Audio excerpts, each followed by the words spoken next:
Here we go. So welcome again, everybody. Thank you for joining us for our January HR compliance webinar on the 2025 compliance dates that you need to keep on your radar for this year. My name is Mark Adams, Director of Compliance with EANE. And as we forge into 2025, wanted to kind of make you all aware of the key dates, be they deadlines or otherwise, that you need to be cognizant of that will arise during the course of the calendar year. Certainly, we all know that when it comes to record keeping, governmental filings, and reporting, as well as informing your employees about their rights under your benefit plans or policies. Obviously, these are all big, large roles that you have in the day of the life of an HR professional. But it's also very easy to kind of overlook some of these dates as we get caught up in, of course, putting out the fires that we often face when it comes to handling the likes of employee relations issues, complaints, unexpected absences by employees in your various departments, performance and leave issues. I think you get the idea that there seems to be an ever-growing amount on your plate, and it's very easy for some of these things to slip through the cracks. So we wanted to spend the next hour to kind of give you some understanding of what these responsibilities are, so that you can have those things accounted for and plan for them now so you don't have any surprises down the road. Now, before we get into our agenda, I do want to kind of tee up an initial poll just to kind of get a bit of a flavor for the audience, if you will. And that is, where is your principal place of business? Now, I know in this day and age, coming out of COVID, we have people that might have hybrid or remote working relationships, and you might have employees by extension working remotely in other states. But if you really had to kind of conceptualize where your business is situated, where your brick and mortar offices are, so to speak, where are they? Just wanted to get kind of an idea of that for those on the line today. So I see people jumping in, responding to the poll. That's great. Just waiting on a couple of more people. And again, there are options. Make sure if you need to use the scroll bar to make sure you're looking at everything. But we have the New England states kind of teed up here on this poll, as well as the state of New York for options under these. I suppose I should have put an other option here too, just in case, but I didn't. So I am going to end the poll right now. Share the results. And basically, our attendees are dispersed amongst primarily the 3 southern New England states, with half the attendees on the line today, a little over half, being situated in Massachusetts, and roughly an even split between Connecticut and Rhode Island. So thank you very much for sharing. That'll certainly give me an idea just to kind of navigate through some of our slides here today, because I do have some slides on some of the other states that were in the poll. But I also wanted to kind of get a bit of an idea really at what we need to have as a point of emphasis for today's webinar. So thank you very much for taking part in that. So as far as today's agenda, here it is. You can kind of get an idea based on the name of today's compliance webinar what the agenda would look like. But certainly first, we're going to go through chronologically the key compliance dates that you as employers will face throughout the year on a federal level. Okay, and then once we get through all of those, we will branch out into the state considerations you need to be mindful of, and those will vary. And like I said, while we do have some state-specific slides that pertain to states that are not representative on the line here today, we will touch upon those briefly, but we will provide more of an emphasis on the requirements in Connecticut, Massachusetts, and Rhode Island. We will also, of course, along the way, identify other ad hoc dates that may require a call to action on your part. And then, of course, as time permits, we will wrap up with your questions that you might have. So certainly while we can't, get into kind of doing a mini training on every one of the subjects covered in from the various topics we are going to tee up in today's webinar, we could spend days doing that. We will kind of get to some of the key things that you need to be mindful of from a notification and compliance point of view. All right. And for those of you who might have the initial question, I'm going to preemptively address it right now. We will be sending out a PDF of the slide deck along with the link of the recording later today after the webinar is concluded to attendees. So without further ado, let's kind of jump right into these key compliance dates for 2025. And again, kind of tackle it in a chronological way. So obviously we're in the month of January. We kind of tee this up in January because January often marks the time for those of you, and I guess I could have put this as another poll question, and you could certainly feel free to kind of throw your points in the chat, but if you operate on a calendar year or some other 12-month cycle apart from a calendar year, you can certainly make those thoughts known in the chat. But for those that do operate on a calendar year, January marks the time to get what many people call year-end reporting done by January 31st. So obviously what's most notorious, if you will, with January comes the need of making sure we get our house in order with a lot of the tax requirements, such as distributing W-2s to our employees. Many of you probably have already done that and are not waiting until January 31st. I know in our offices, we already have those available for us. And I also know for others, they've gotten them out earlier too. And obviously those W-2s report on wages, tips, other compensation paid to employees, as well as your FICA and income tax withholdings that transpired during the course of the year. And also, January 31st is the time for companies that might have 250 or more employees to make sure they're transmitting those W-2s electronically to the IRS. For compensation provided to others, such as independent contractors, for example, there's obviously also the need of providing 1099 miscellaneous forms that also must be distributed by January 31st as well. And quarterly tax filings for 2024 also need to be submitted in by this date. So you can kind of see here, January is one of those pinnacle months, if you will, when it comes to tax reporting that HR and or finance can face during the course of the year. Now, of course, there's also unemployment considerations to be mindful of.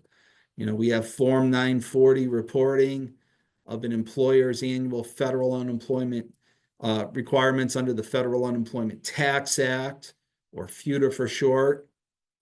And, with respect to that, the due date for filing the Form 940 is January 31st. Now, you do have a little more of a reprieve in filing into February if all of your FUTA tax file or FUTA tax contributions are made in their entirety. You then have until February 10th to file. And with respect to February, you can kind of see here on February 10th here on this slide is the extended filing date if your FUTA had been paid when due. So under the IRS rules, when it comes to the Form 940, although Form 940 covers a calendar year, you may have to deposit your FUTA tax before you file your return.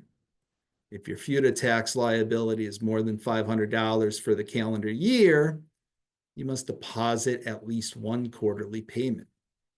If your FUTA tax liability is $500 or less in a calendar quarter, you can carry that balance forward to the next quarter and so on down the line. until your cumulative future tax liability is more than $500. So obviously, for those of you on the line today who are contributory employers, you can kind of see you might be on differing sides of the fence of whether or not you're rolling those over into a subsequent calendar quarter or having to pay them depending upon what your level of unemployment liability is when it comes to that. Beginning of February also marks the beginning for employers with 11 or more employees to post their OSHA 300A logs in their workplaces, unless you are otherwise exempt from OSHA 300 reporting as a low hazard industry. So for those of you on the line today who might be working in like office settings, like banks, for instance, or like our own offices at EANE, we would be considered a low hazard industry as well. We don't have that obligation, even though we've got more than 11 employees. But for those of you on the line today who are working in manufacturing, human service, healthcare, and the like, this may be a consideration for you, assuming you've got 11 or more employees, to make sure those things are posted. And the posting period is from February 1 to April 30th. So while January, I'd like to say, is known for its W-2 filing and distributions, February marks the time when ACA reporting to the IRS comes to bear, with paper filing of these forms coming due by the end of February. And as we will see when we talk about March, electronic reporting of that ACA paperwork to the IRS comes due by the end of March. Similarly, 1099 miscellaneous forms that are being furnished to the IRS by paper, which is allowed for those with 250 or fewer of those forms. They have until the end of February to provide that information through this channel, versus the end of March if that information is being filed electronically.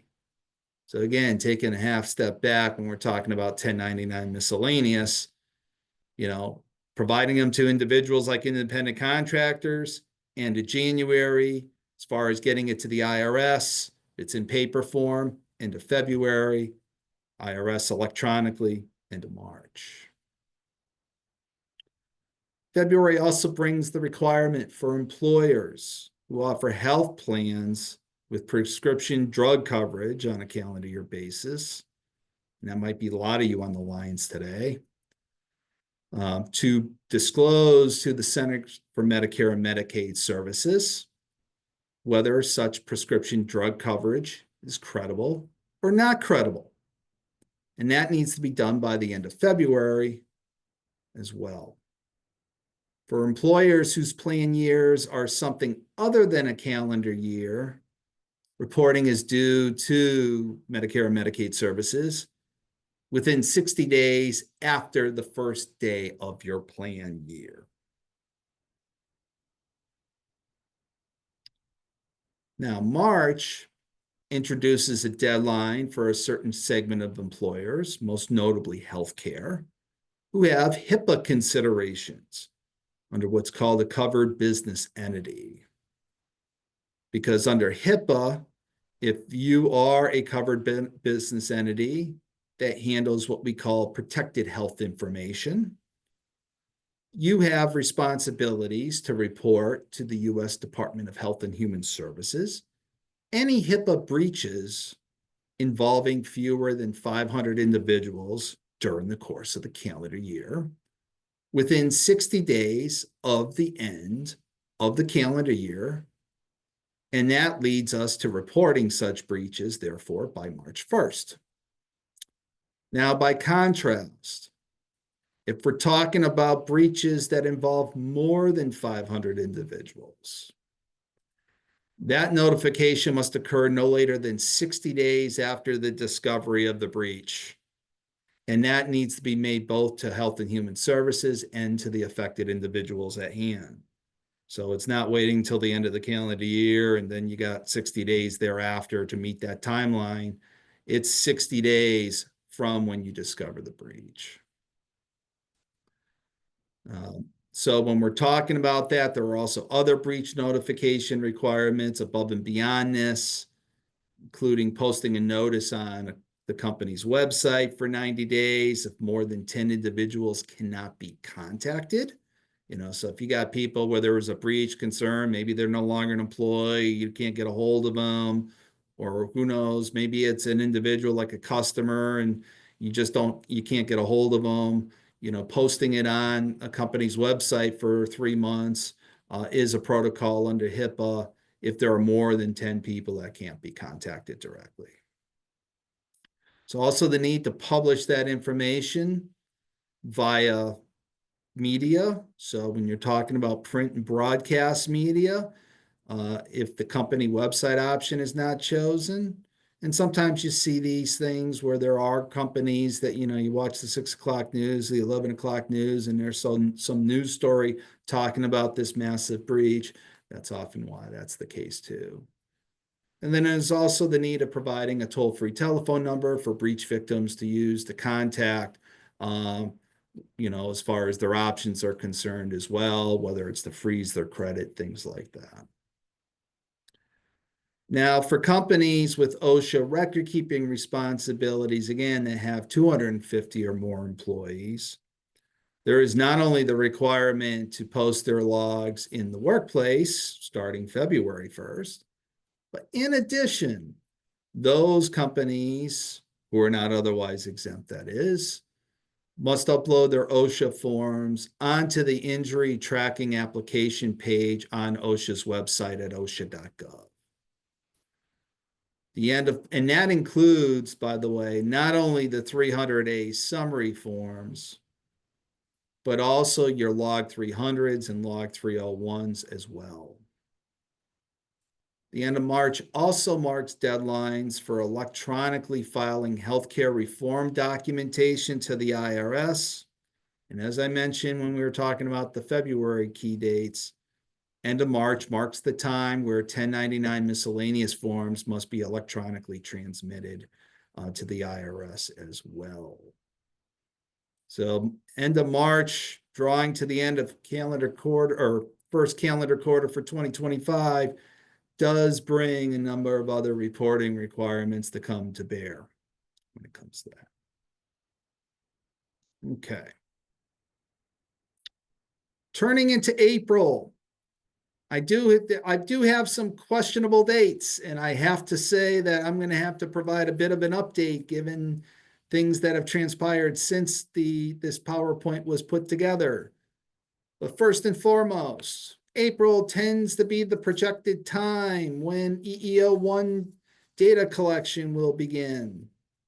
So for employers with 100 or more employees, or those who have affirmative action responsibilities, and that is probably going to go away because of something I'm going to talk about in a minute.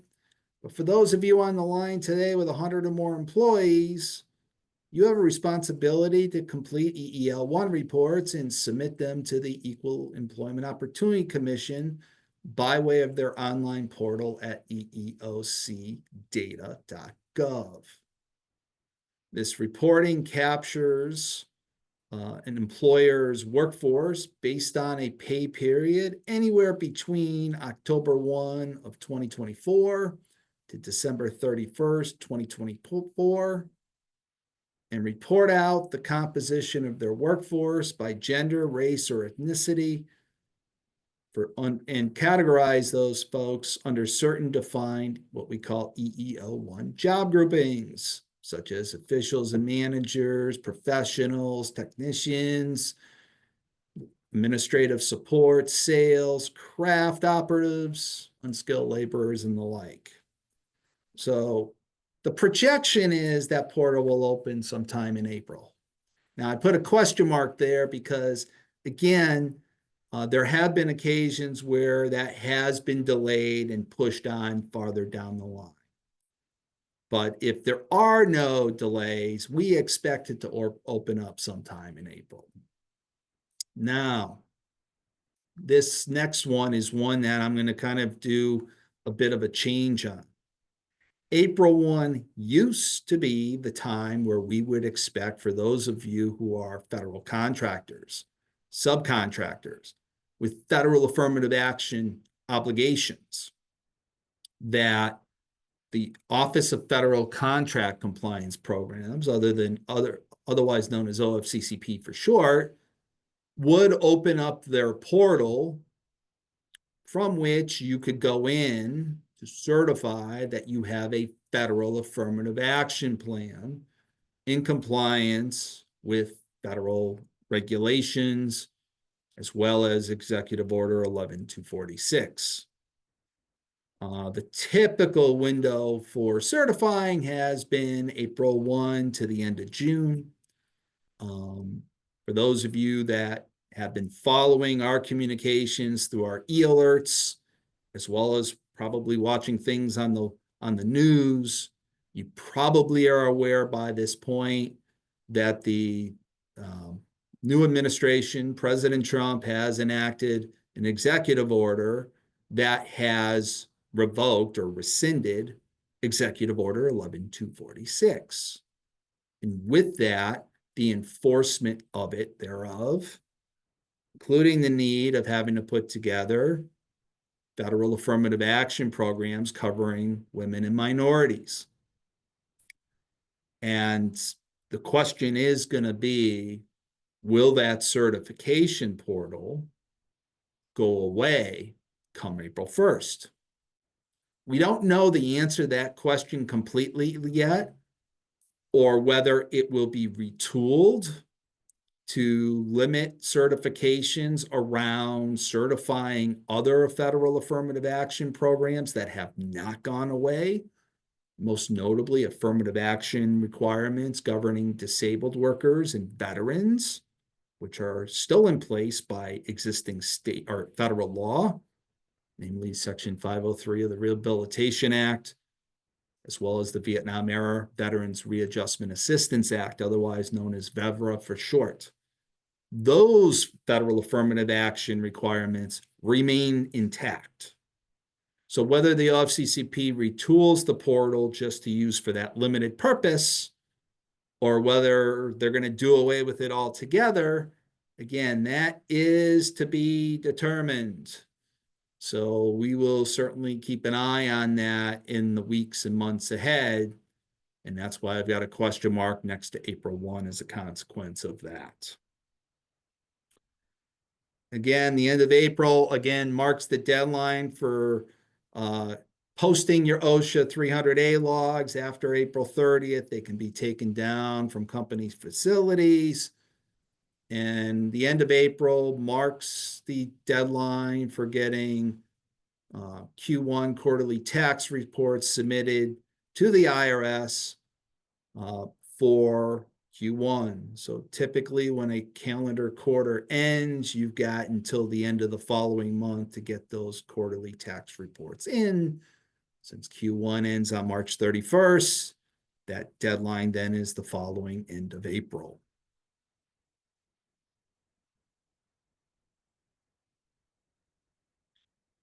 For those on the line today who are nonprofits with annual revenue of $500,000 or more, you have a responsibility to file what's called Form 990s. Those with less than that amount can file what's called a Form 990EZ form in the alternative. And May 15th marks the deadline for filing this form with the IRS if your organization's accounting period is calendar-based. Now, for those of you on the line today or nonprofits that operate on some other 12-month cycle, let's say a July 1 cycle or an October 1 cycle, okay, then those forms need to be filed by the 15th day of the 5th month from the conclusion of your organization's accounting period. So again, when you apply that rule of thumb to a calendar year cycle, 5th month obviously takes you to the month of May, 15th day gets you to May 15th. So the Form 990 is a public document. Thus, anyone has the wherewithal to access this, to access this document, if you will, online. And the Form 990 captures, an organization's mission, its financial data, including a list of your expenses, revenues, liabilities, assets, tax deductions, summary of activities for the year, as well as governing body specifics, including the name and salary of your top employees. And again, you can look up anybody online to get that information to give you a better idea. While the EEO-1 reporting schedule is yet to be finalized as of the date of this webinar, if we do kind of follow based on historical timelines, if it were to come online in the beginning of April, we would kind of see it projecting that it would close sometime in June. Again, unless delays push it farther out into the course of 2025. We ran into that type of dynamic in 2024. We'll see with the change in administration and with that, the change in leadership through various appointments throughout the executive branch, if this timeline does get changed further.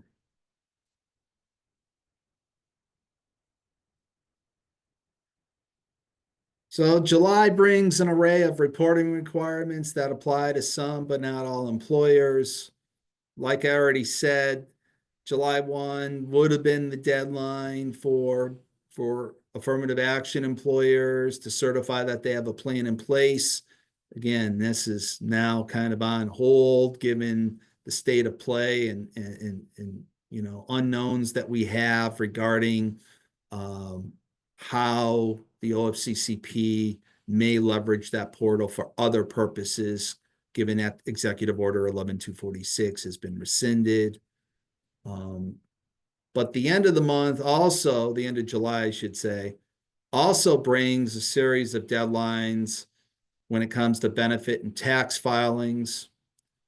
For those with retirement and health welfare plans with 100 or more participants, July 31st is the deadline for filing Form 5500s with the U.S. Department of Labor. For those of you on the line whose plan years are not calendar-based, the deadline would be the last day of the 7th month after the plan year ends. So again, that's how we end up with July 31st for a calendar year plan. Certainly the scope of the 5500 can be fairly vast with its array of schedules. And obviously we don't have time to cover all of that in today's webinar. But the 5500 in essence reports on the type of plan being reported on, its financial condition, as well as the investments and operations of the plan.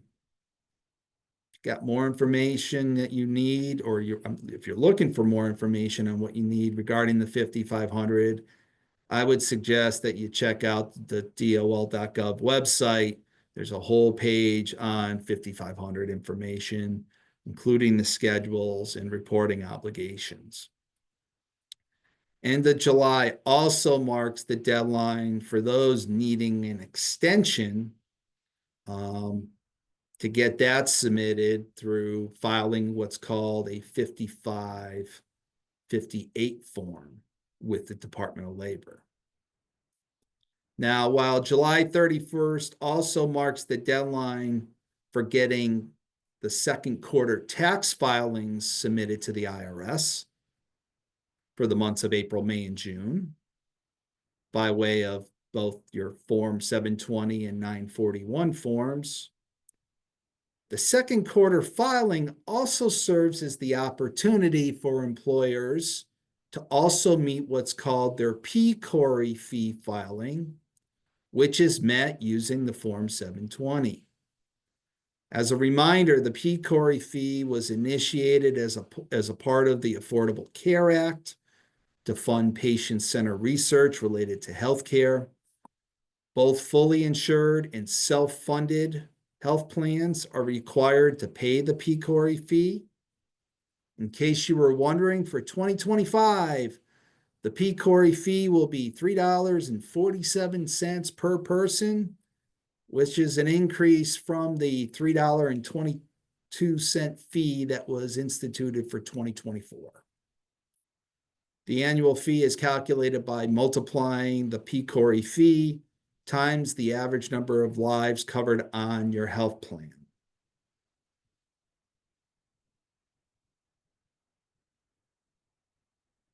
Now, for employers with retirement or health welfare plans with 100 or more participants, and thus those plans that have to file a Form 5500 as a result, if they operate on a calendar year basis, there's also a separate requirement to provide what's called a summary of annual report, otherwise known as SAR for short, to plan participants no later than 9 months after the end of the plan year, or 2 months after the Form 5500 is due.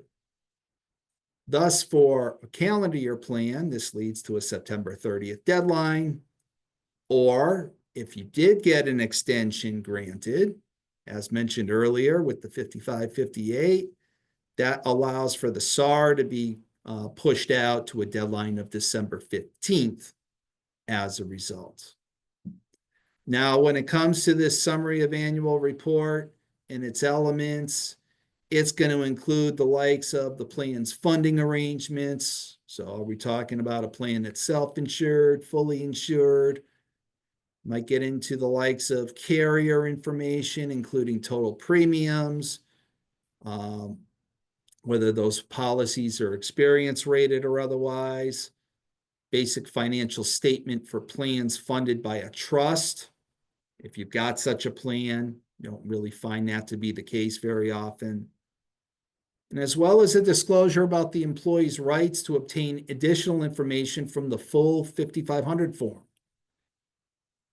So there is a lot to become from this. If you do have more questions on this, you should really kind of talk to your broker or your TPA to make sure you've got all that requisite information to be able to be prepared to have that furnished over to your participants timely.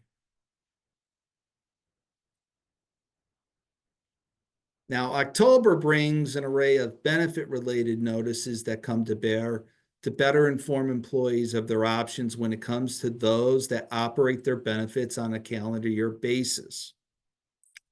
For instance, for employers with fewer than 50 full-time equivalent employees, and who therefore have the option to offer what's called a qualified small employer health reimbursement arrangement, otherwise known as QSARA for short, in lieu of a traditional group health plan to their employees, they have the responsibility to notify their employees at least 90 days before the start of their plan year, notifying employees of their annual benefit amount. So again, if you're talking about January 1 being your plan year start date, if you back up 90 days before that, it kind of lands you right at that October 3 date.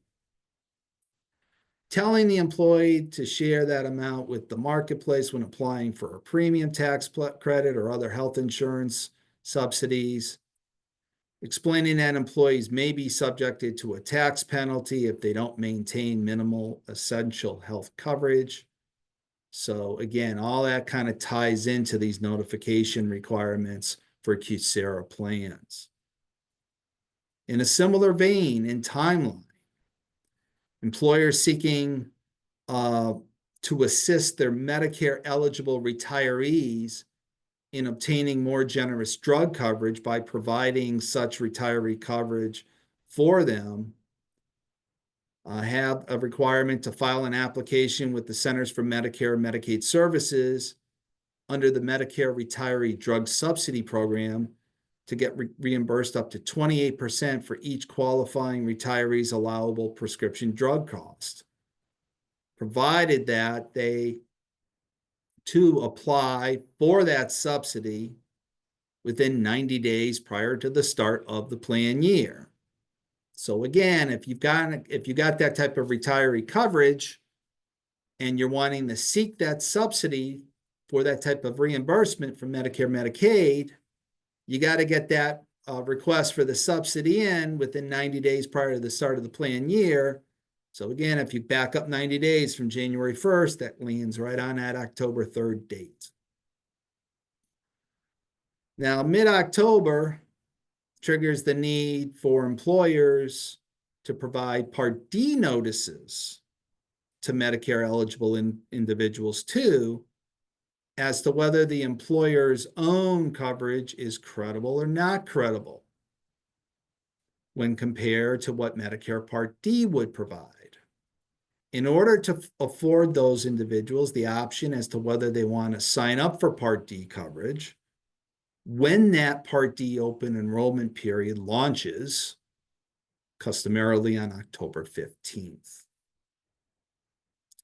And then, of course, there is, as you can see here, end of October is the deadline for getting your Q3 tax reporting into IRS for the months of July, August, and September. So we can kind of see different peaks and valleys when it comes to different notice and reporting requirements on different subjects. October is a very heavy laden month when it comes to benefit considerations. IRS also requires non-discrimination testing to be performed by the last day of the plan year. However, it is recommended that employers conduct a pre-test mid-plan year to determine if any corrective steps need to be taken in the event that the plan discriminates in favor of highly compensated employees. So while I've got the deadline here of December 31st, it's often a best practice to do some testing earlier in the year to provide for opportunities to pivot as the need arises. For example, one of the common failures that usually occurs is with dependent care reimbursement plans, as these plans are often more utilized by highly compensated employees. If an employer has failed this test in the past, it is a good idea to test this benefit mid-year. And if a discrimination issue is discovered during the plan year, the employer can make adjustments to the plan to ensure that the plan passes the test by the end of the year when it comes to that. Failure to pass non-discrimination testing will result in all or a portion of the benefits provided to highly compensated individuals, as well as highly compensated employees and key employees, being categorized as taxable income. And as a result, the benefits provided to these individuals may need to therefore be included in their gross income for W-2 purposes. So those are the federal considerations I wanted to get into today. And with that, I'm going to then pivot into the state considerations. Before I do it, I just wanted to see if there are any questions in the chat. And in looking at that, I don't see any, although someone did put it into the QA. Will I be sharing the PowerPoint after the training? We will be getting the slide deck out along with the recording to attendees later on today. Thank you for asking. Okay, so I'm going to turn our attention now to state considerations. And again, these considerations are going to vary for some of you based on where you're operating your businesses. And so some of these you might want to pay more particular attention to than others. But I really have set this up to kind of cover a lot of the key things among all the New England states and New York. And we're going to talk about this alphabetically. So the first state on our list alphabetically is the state of Connecticut. And when it comes to Connecticut specific considerations, there are a few items to be mindful of. Some obligations attach upon hire, and some are annual requirements thereafter. The one I wanted to point out that is relatively new for 2025, at least for some of you, maybe not all of you, but at least some of you, is the need for Connecticut employers with 25 or more employees to notify their existing employees by January 1st, so hopefully you've done this by now, of their rights under the Connecticut sick leave law. Now, this has been a topic that we have put out in past e-alerts, and it's certainly been a hot topic in our roundtables, as well as our online community. And I would also say, by the way, when it comes to the online community, if you haven't taken part in that, you should really check that out. It's a great way to really kind of tap, your peers and colleagues in the membership on what they're dealing with, what questions you're wrestling with, including but not limited to this topic. But for those on the line today that are covered under this requirement but have not already done so, this requirement should be addressed immediately. Now, the Connecticut Department of Labor has a model notice on their website that could be used to meet this need. But then be mindful moving forward, such notice also needs to be provided to those who are later hired at the time of hire, to go along with the requirement to notify new hires of their rights under the state's sexual harassment law as well. And that became a requirement to notify at time of hire with the passage of the Connecticut Time's Up Act back in 2019. And then annually, Connecticut employers are to also notify employees of their rights under the Connecticut paid leave and FMLA leave laws as well. And the Connecticut Department of Labor has similarly established model notices to meet those annual requirements too.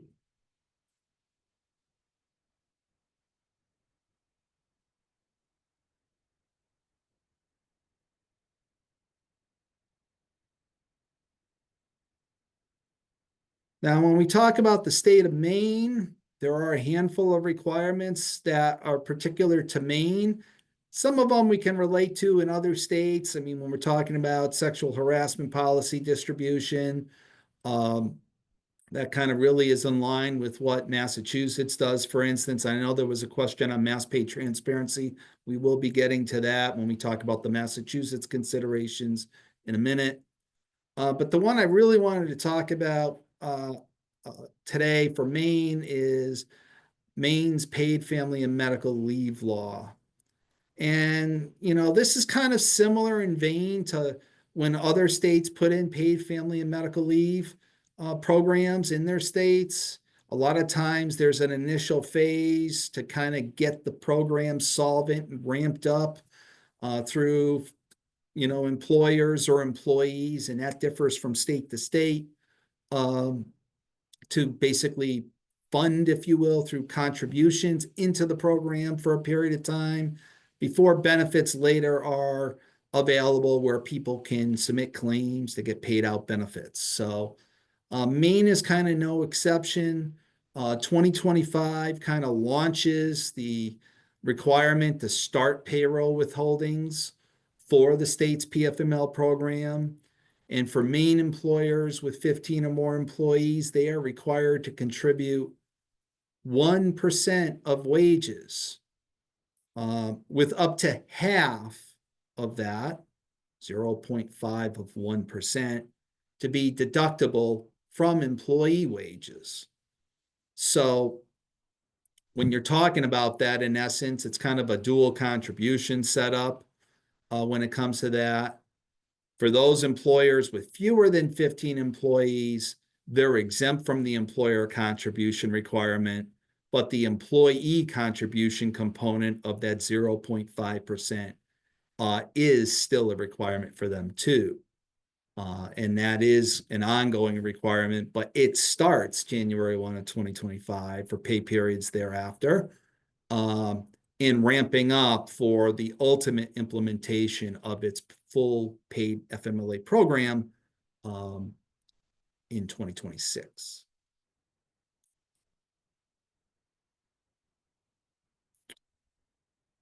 Now, Massachusetts has its specific calls to action as well, with some attaching at or shortly after time of hire, and others being annual requirements. So when we're talking about The reporting of new hires. Massachusetts has a quicker turnaround time to report new hires than the state of Connecticut does, with new hires having to be notified, or I'm sorry, the state having to notify, or the employers having to notify the state, I should say, to the Department of Revenue within 14 days of hire of them being an employee at your organization. And also employers having responsibility at time of hire to notify employees of their rights under the state sexual harassment law, as well as the Pregnant Workers Fairness Act that Massachusetts has, and also their rights under the state paid family and medical leave law when it comes to that too. But there are also other requirements as well that come to bear. And specific state or specific timelines associated with them. As Massachusetts has its own healthcare requirements, Massachusetts employers should work with their health insurance carriers to ensure that the necessary state 1099 HC forms are distributed and furnished to employees by the end of January. And again, here are some other dates that continue along the lines here. I know there was a question earlier about the Mass Pay Transparency Law. 2025 ushers in the Mass Pay Transparency Law for one of the two components starting February 1. And that is by February 1, Massachusetts employers with 100 or more employees who have EEO-1 filing requirements have to upload their information to the state Secretary of State's office via their portal. And this will become an annual exercise thereafter for EEO-1 employers with 100 or more employees. That portal did come online. We did put out an e-alert earlier this week on that. It's a pretty straightforward process where you can basically either through drag and drop into a part of the web page, drop in the file, or if you're kind of accustomed to what you would do, like attaching an email where you kind of click a button and you browse for where that information is on your network, and then you attach it.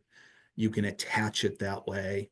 But the thing I would throw out there with this portal is be mindful of the file formats that they accept. They do accept PDF, JPEGs. They do not accept Excel or CSV file formats. So if your EEO-1 information is in those type of formats, when you put it together to do your EEO-1 reporting, you're really going to have to convert it into one of those other file formats if you want to upload it onto the state website when it comes to that. The other component of the Mass Pay Transparency Act that comes to bear later in the year, and that is specifically October 29th, is for those who have 25 or more employees, you better make sure that when it comes to your job postings, that you include pay ranges on them, as that will be an ongoing responsibility. We do expect more guidance to come out from the state between now and the 29th of October on some more of those finer points on that, but you should make sure you're flagging October 29th on your calendars when it comes to that. Now, I just want to keep an eye on the questions.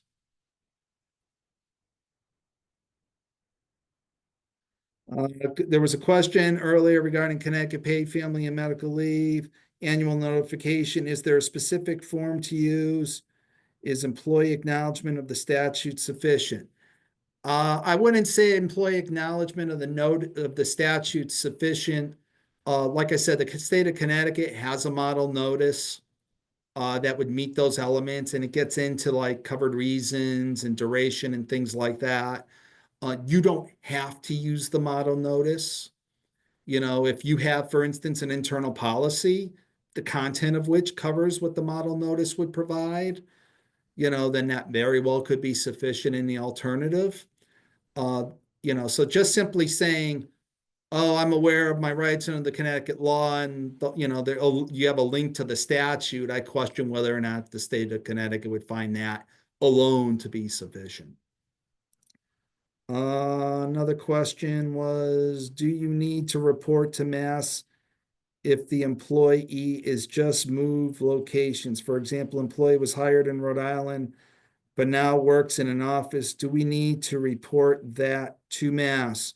That's going to really come down to whether they're or not they really are a Massachusetts employee or not. That gets into a deeper conversation. Assuming they are going to work out of Massachusetts, and remain a Mass employee for the likes of unemployment and other purposes, or you got a Mass office and they're going to work there, or they're working fully remotely in Massachusetts and they're going to provide services solely in Massachusetts, then I would say under those circumstances, you're probably going to have to reclassify and notify DOR. But if it's a situation where they're a Rhode Island employee, they're living in Massachusetts, but they're still working in Rhode Island, or maybe once in a blue moon, they're working out of their home in Massachusetts, I really wouldn't see that changing when it comes to that. Okay. So when it comes to New Hampshire, I know we don't have anyone on the line here today in New Hampshire, but there's one point I wanted to really emphasize for today, and that is January 1 brings a new requirement. So the other requirements regarding notification on wage rates and pay frequency, you got to provide at time of hiring. Also, if you change their pay. And this sexual harassment policy as well. Those are ongoing. Those are nothing new. And those are pretty straightforward for most New Hampshire employers. But the one that I really wanted to talk about here is January 1 marks the effective date of a New Hampshire gun law that prohibits employers from having a policy or taking adverse action against employees who have guns or ammunition locked in their own vehicles and are not visible. So if you got someone who's got that type, gun or ammo, and it's, let's say, locked in their trunk, or it's in the cabin of their car, but it's, I don't know, in a box or in a glove compartment or otherwise out of plain sight, you as a New Hampshire, if you were a New Hampshire employer, you can't have a policy in place that would take action against someone for that type of practice. There are other states elsewhere in the country that have similar laws. Some of them are down in the South and in the West. But New Hampshire has this, and it's a new one that just takes effect on 1/1. So for those that have New Hampshire operations or policies that govern New Hampshire operations, you really want to make sure you go through your handbooks and policies to make sure, whether it's, I don't know, in a violence in the workplace policy or safety policy, or maybe you got some standards of conduct policy with a whole list of bullet do's and don'ts. Make sure you don't have any language that would contravene this state law, because if you do, that could be where your risk lies, and clean that up. Massachusetts, Connecticut, and Rhode Island do not have such provisions on their books. Now, for those operating in New York, the one thing I really wanted to talk about here is the New York Paid Family and Medical Leave Act. Under New York Paid Family and Medical Leave law, there is a requirement to provide notice to employees that gets into, for instance, their ability to go take PFML for various reasons, whether it's bonding with a child, caring for a family member with a serious health condition, including the likes of domestic partners, in-laws, grandparents, grandchildren, and the like. And the notice also gets involved with, employee responsibility. So putting employees on notice that they got to give you 30 days notice when the leave is foreseeable. Their rights to be able to maintain their health insurance as well. So it is a notice that you have to provide at time of hire, but also upon request. New York also has a Wage Theft Prevention Act law, which provides an affirmative notice obligation, a time of hire, and when there are pay changes, about rights to be free from impermissible or unlawful deductions from wages. There are other states that have laws that constrain when and how you can deduct from wages. Not many states have a notice requirement associated with them, but New York is one of those states that does. And here are the key Rhode Island considerations we wanted to point out. A lot of these also are instituted at time of hire. And while there is not an annual distribution requirement when it comes to, for instance, providing a sexual harassment policy, like Massachusetts has, for instance, Rhode Island does require distribution at time of hire. One of the other things I wanted to point out here when it comes to Rhode Island is wanted to note that when it comes to healthcare in the distribution of forms, both to employees as well as filing this information with the Rhode Island Department of Taxation. This is important for Rhode Island employers in that under the federal rules, it used to be that under the Affordable Care Act, employers had to distribute 1095 forms to their employees. And that was an obligation that you had to do. Changes to those ACA reporting requirements now doesn't per se require you to have to distribute 1095 forms to employees under federal law. But you do have to furnish them upon employee request. That's the lay of the land federally. However, in Rhode Island, because of Rhode Island state law, that requires Rhode Island employers to distribute the 1095 forms to employees to meet the Rhode Island distribution needs. They're going to still have to maintain that annual requirement to distribute those 1095 forms nonetheless.